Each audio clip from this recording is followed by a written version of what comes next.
Asian equity markets rebounded from last week's losses on Monday. Japan's Nikkei index was up around 2% in morning trade. Shares around the rest of the region rose about 0.7%. The gains come ahead of a closely watched policy meeting at the US Federal Reserve. Traders bet the central bank will lay the groundwork for a rate cut in September. Futures prices imply markets are betting on a quarter-point reduction that month. Combined with recent earnings and economic data, UBS Private Wealth MD Brad Bernstein says it's a rosy outlook for the second half of the year.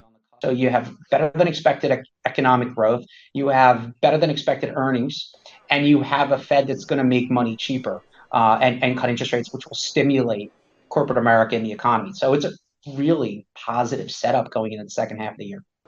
The Bank of Japan also meets this week, with investors seeing a high chance that rates there will go up.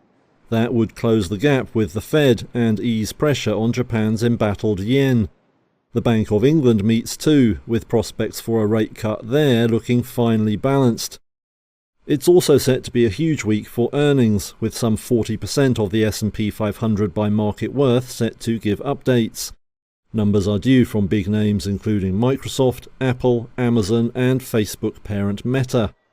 Analysts say expectations are sky high, meaning any disappointment could rattle tech stocks. Among individual share movers Monday, Japanese pharmaceutical giant Eisai plunged as much as 12% after the EU rejected its new Alzheimer's drug. But Mitsubishi Motors jumped 6% after reports it could form a three-way alliance with local rivals Nissan and Honda.